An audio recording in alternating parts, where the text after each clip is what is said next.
Athènes accueillera ce lundi 16 janvier des funérailles qui, bien qu'il ne s'agisse pas de funérailles nationales, en raison du refus du gouvernement grec, accueilleront plus de 180 invités, dont des membres de la famille, des amis et des membres de différentes familles royales pour dire au revoir à Constantin de Grèce, est décédé le 10 janvier à l'âge de 82 ans des suites d'un accident vasculaire cérébral. Le conclave royal sera dirigé par Don Felipe, 54 ans, et Donna Laetitia, 50 ans. En raison du lien familial que le monarque a avec la famille royale grecque. Felipe V est le neveu de Constantin de Grèce, d'où l'importance de sa présence et de celle de son épouse à cet acte solennel. Ils seront rejoints par la reine Margarita du Danemark, sœur d'Anna Maria, épouse du défunt.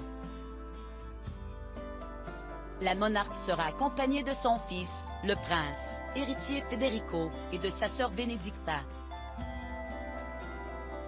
Il y aura également Maxima et Guillermo de Hollande qui se rendront à Athènes avec la princesse Béatrice, Felipe et Mathilde de Belgique, le prince Haakon et Mette-Marie de Norvège, ainsi que Carlos Gustavo et Sylvia de Suède.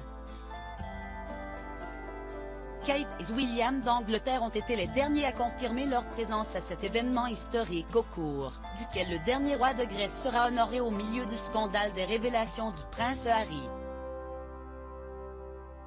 Ils n'iront pas seuls.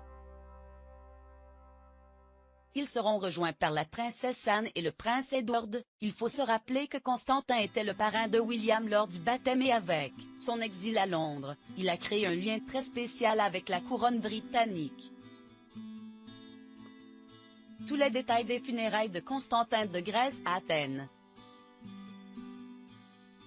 Bien que les fils de Constantin de Grèce aient fait l'impossible pour dire adieu à leur père avec des funérailles nationales à la hauteur d'un roi, le refus du gouvernement hellénique a contraint leur dernier adieu à être privé.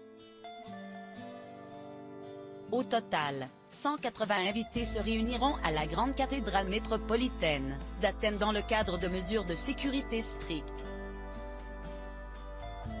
Une cérémonie à huis clos au cours de laquelle il recevra une série de distinctions qui n'ont pas été divulguées. Comme l'a confirmé la maison royale grecque, l'événement débutera le matin dans la chapelle Agio Eleftherio, où se trouvera la dépouille mortelle de Constantin de Grèce.